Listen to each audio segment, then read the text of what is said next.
अस्सलाम वालेकुम नाजरीन, आप देख रहे हैं RMT TV। देखिए जी, आपके पास मुख्तलिफ चीज़ें पाकिस्तान में होने जा रही हैं और उसमें सबसे पहले जो तमाम चीज़ें हैं, एक तो आपके पास पेट्रोल प्राइस है और फ्रांस ने और स्पेन ने क्या कहा है और सऊदी अरेबिया ने आगे क्या काम करने जा रहा है और KPK का वज़ीर आला कौन होगा, अगली गवर्नमेंट कैसे चलेगी और हमारे मुल्क के हालात आगे कैसे जाएंगे, तमाम चीज़ें जो हैं इनके मतलब मैंने तमाम चीज़ें। और खान साहब जेल से बाहर आ रहे हैं या नहीं आ रहे, क्या इस वक्त नवाज शरीफ क्या सोच रहे हैं कि KPK या वज़ीर आला जो है, जो आपके पास पंजाब की वज़ीर आला मरियम नवाज जो है आगे क्या करने जा रही है और अरस्तू ने क्या कहा था, ये भी एक चीज़ मैं आपको बताऊंगा कि एक औरत के मतलब क्या कहा था। ये सारी तमाम चीज़ें आपको मैं बताता हूँ। सबसे पहले एक चीज़ ज़हन में रख लीजिएगा, इस प्रोग्राम का नाम जो है वो मैंने रखा है नमक हराम।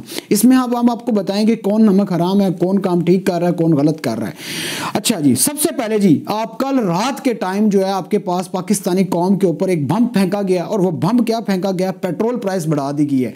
पेट्रोल प्राइस कितनी इंक्रीज की है ये मैं आपको चीज़ क्लियर कर देता हूँ। ये स्क्रीन पे आपके नजर आ रहा होगा। पेट्रोल की कीमत जो है 4 रुपये 13 पैसे फी लीटर इजाफा कर दिया गया है। इस हवाले से जारी करदा नोटिफिकेशन के मुताबिक पेट्रोल की जो प्राइस है वो 279 रुपये और 75 पैसे यानी आपके पास 280 का हो चुका है पेट्रोल। और मैं आपको ये भी चीज़ क्लियर कर दूं, चुड़ैल के मुताबिक ये है कि आपका जो पेट्रोल है वो 300 क्रॉस करेगा। ये आने वाले टाइम के अंदर 300 क्रॉस करने जा रहा है। और उसके अलावा ये चीज़ तो आपके पास पेट्रोल प्राइस की हो चुकी है, लेकिन एक सबसे बड़ी बात याद रखिएगा, जिस तरीके से पेट्रोल तो बढ़ रहा है, प्राइस इंक्रीज़ हो रही है, ये कम है जो भी आपके सामने है, लेकिन जो सबसे बड़ी अहम तरीन है, जो गज़ा के अंदर जिस तरीके से कत्लो गारत जो है वो जिस तरीके से हो रही है, मुसलमानों को नस्ल कशी जो है हो रही है, वो आप उसके सामने हैं जी। लेकिन आज अक़वाम मुत्तहिदा के अंदर फ्रांस और स्पेन ने इसराइल की जारियत की मजम्मत की है और उसके अंदर उन्होंने क्या कहा, ये तमाम चीज़ें मैं आपको ये भी चीज़ बताता हूँ कि अक़वाम मुत्तहिदा में स्पेन और फ्रांस समेत दीगर ममालिक ने गज़ा में इमदाद के लिए कतार में खड़े मजलूम फ़लस्तीनियों पर काबिज़ फ़ौज की अंधाधुंध फायरिंग और 100 से ज़्यादा ख़वातीन और बच्चों के जान बहक होने पर इसराइल की शदीद अल्फाज में मजम्मत की है। यानी आपके पास हुआ ये है कि आपके पास इसराइल ने फ़लस्तीन के लोग जो है वो इमदाद के अंदर वो लेने के लिए लाइन्स में खड़े हुए थे, तो उन लोगों को 100 से ज़्यादा लोगों को आज कत्ल किया गया है। और ये पूरे मुसलमान जो उम्मत है, जो जितने भी इस्लामी ममालिक है, तमाम के तमाम खामोश जो है तमाशाई बनकर बैठे हुए हैं। लेकिन आपको ये भी एक चीज़ मैं आपको बता दूं, लेकिन ये सारी चीज़ें जो भी हो रही हैं उसके बाद एक नई चीज़ आज के दिन ये भी की है। आज 29 फरवरी को ये हुआ है कि अमेरिका ने कहा है कि हम गज़ा को $53 मिलियन की इमदाद रकम का ऐलान कर रहे हैं। देखिए जी, अमेरिका के जो बाइडन जो है ये आपके पास ऐलान तो ये चीज़ कर रहा है कि भाई इतनी हम इमदाद देने जा रहे हैं, ये चीज़ करने जा रहे हैं कि हम वो देंगे, लेकिन आप याद रखें इसको सबसे ज़्यादा फंडिंग कौन कर रहा है, अमेरिका कर रहा है। एक साइड पे ये कह रहे होते हैं कि भाई हम लोग जो हैं लोगों की इंसानियत की मदद कर रहे हैं और दूसरी साइड के ऊपर असला बेच रहे होते हैं और मुसलमानों को कत्ल कर रहे हैं और मार रहे हैं। और लेकिन इसके अंदर सबसे बड़ी बात, जहाँ दुख की बात यह है कि जो मैं आज आपको दिखाता हूँ, ये इसमें देखेंगे तो आप हैरान रह जाएंगे, यार ये हमारे इस्लामी मुल्क कर क्या रहे हैं। और अगर ये चीज़ मार रहे हैं तो पाकिस्तान क्यों नहीं मानेगा भाई इसराइल को। आज देख सकते हैं भाई, सऊदी अरब गज़ा में जंग बंदी पर इसराइल को तस्लीम करने पर तैयार। यानी अगर उन्होंने कहा कि आप जंग खत्म करेंगे तो हम इसराइल को तस्लीम करते हैं। तो अमेरिकी सदर ने यह बताया, और अमेरिकी सदर ने क्या बात की है, वाशिंगटन अमेरिका के सदर जो बाइडन का कहना है कि इसराइल के साथ रमज़ान के दौरान गज़ा में जंग बंदी मुआहिदा तय पा गया है। अमेरिकी सदर जो बाइडन ने एक टीवी में इंटरव्यू में कहा कि गज़ा में अमन के हवाले से पहले यरगमालियों को रहा किया जाना चाहिए। रमज़ान करीब है, इसराइल ने इस दौरान बमबारी ना करने का वादा किया। यानी इस फ़लस्तीन के अंदर जितने भी लोग पकड़े हुए हैं इसराइली, उनको पहले सबसे पहले रहा करें, उसके बाद हम ये जंग ख़त्म करेंगे।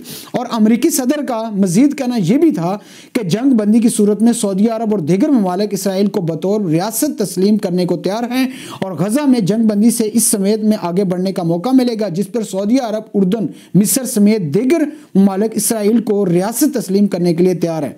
तो आप इस चीज़ से अंदाज़ा लगा सकते हैं कि अगर ये तमाम के तमाम लोग अगर इसराइल को तस्लीम करते हैं तो पाकिस्तान क्यों नहीं तस्लीम करेगा। पाकिस्तान तो सारी बात मानता ही सऊदी अरेबिया की है। तो ये आने वाले टाइम के अंदर ये बहुत ख़तरनाक होने जा रहा है। ये तमाम के तमाम जो है ये आगे किस तरफ जाएंगे ये आने वाला टाइम बताएगा। लेकिन आप पाकिस्तान में आ जाते हैं तो पंजाब असम्बली के अंदर जिस तरीके से पीटीआई के लोगों को रोका गया और जिस तरीके से मरियम नवाज़ ने, मैं कहता हूं कि अपने आप को शो किया, अपनी पावर शो करने के लिए, और उस जो डाका डाला है अवाम के वोट के ऊपर डाका डाला है, तो जिस तरीके से लोगों ने वोट दिया है, ये सारी चीज़ें आपके सामने हैं। लेकिन ये सारी चीज़ें होने के बावजूद भी खान के नारे लगते रहे हैं और कौमी असम्बली के अंदर पीटीआई जो है वापस आ चुकी है। और जिस तरीके से लोगों ने मास्क पहने हैं, आप अंदाज़ा लगा सकते हैं, मास्क पहने और एक चीज़ का एक शो किया, एक पुरअमन एहतजाज किया और खान के नाम के जिस तरीके से नारे लगे हैं, ये सारी चीज़ें हुई। क्या इन लोगों को नहीं समझ आ रहा कि कौन लोग किनको क्या पसंद कर रहे हैं?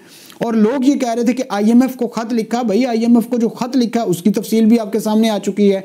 और खान साहब ने ये बात कही है कि भाई जो आप ले रहे हैं आईएमएफ से कर्जा ले रहे हैं, इसको वापस कौन करेगा, इसका जिम्मेदार कौन होगा, इसको आप कब, इसकी जो आप ये सारी जब चीज़ें होंगी तो इसका जो कर्जा है उसका बोझ किस पे पड़ेगा? अवाम के ऊपर पड़ेगा। पेट्रोल की प्राइस दे सकते हैं 4 पे बढ़ा दिया, यानी 5 रुपए, और आने वाले टाइम के अंदर 300 क्रॉस करने वाली है, ये 100% है।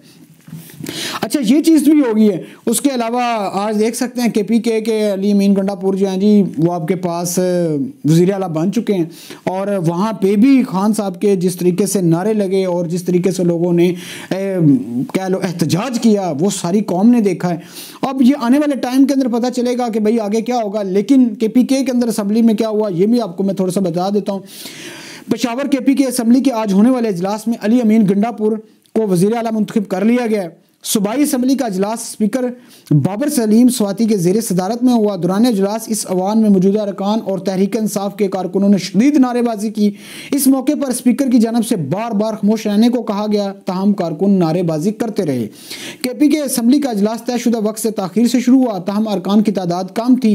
बाद तलावत कुरान पाक से असम्बली का इजलास हुआ और बाकायदा शुरू हुआ, जिसके बाद स्पीकर ने वज़ीर आला के उम्मीदवार अली अमीन गंडापुर के हामी अरकान को लॉबी नंबर 1 में जाने की हदायत की, और जबकि दूसरे उम्मीदवार डॉक्टर अबदुल्ला को हामियों को लॉबी नंबर 2 में हदायत की। तो इस तरीके से आप देख सकते हैं अली अमीन गंडापुर जो है वो आपके पास है केपीके के 20वें वज़ीर आला जो है मुंतखब हो चुके हैं, जिसमें 90% लोगों ने वोट दिया। और इसके अलावा आ जाते हैं इमरान रियाज के ऊपर। दी इमरान रियाज के जी जिस तरीके से इमरान रियाज को एक अजीब आप उसकी सिचुएशन है जी, उसके मतलब भी आज आपको बता देते हैं जी। लाहौर पुलिस ने इमरान रियाज को जमान पार्क के बाहर पुलिस पर हमला और सरकारी गाड़ियों को तोड़ फोड़ के मुकदमे में गिरफ्तार कर लिया। एंटी करप्शन ने छोड़ा तो उस दूसरे में गिरफ्तार कर लिया। उसके बाद आपके पास क्या हुआ, पुलिस ने इमरान रियाज को जिस्मानी रिमांड की इस्ताद के लिए इंसदाद दहशती गर्दी अदालत में पेश किया। इमरान रियाज को इंसदाद दहशती गर्दी अदालत के जज नवीद इकबाल की अदालत में पेश किया गया। इमरान रियाज खान के वकील असद मंजूर भट्ट, अजहर सदीक और मियाँ अली अशफाक अदालत के रूबरू पेश हो गए। और दूसरी जानब इमरान रियाज खान के एंटी करप्शन के मुकदमे में जमानत मंजूर कर ली गई। अदालत ने 1 लाख रुपए का मचल के जमा करवाने का हुक्म दे दिया। अच्छा, एक साइड पर उन्होंने उसको गिरफ्तार किया, दूसरी साइड पे उन्होंने उसको दूसरी साइड पे वही कि आपने इमरान खान के साथ जो पुलिस जमान पार्क के अंदर जो था वहाँ पे उसमें गिरफ्तार किया। लेकिन आज इमरान खान की जो सिस्टर है उन्होंने इमरान रियाज से बात की। उन्होंने कहा कि जिस तरीके से आप मुकाबला कर रहे हैं ये पूरी कौम देख रही है, ये इनको सबको नज़र आ चुका है कि ये मेंढर चोर हैं।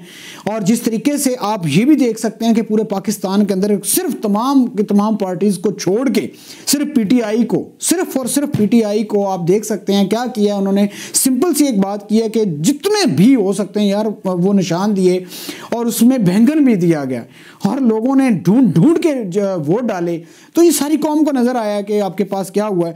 लेकिन आपको एक बात मैंने एक चीज की थी कि रस्तू एंड पे मैं एक चीज़ कह सकता हूं कि आपके पास आगे आपके पर डिपेंड करता है कि आप इसके मतलब क्या कहते हैं। लेकिन और रस्तू के एक कॉल है, उसके बाद मैं अपनी बात ख़त्म करूंगा और उसके बाद इंशाल्लाह फिर नई चीज़ के साथ आपके साथ कल हाजिर होंगे।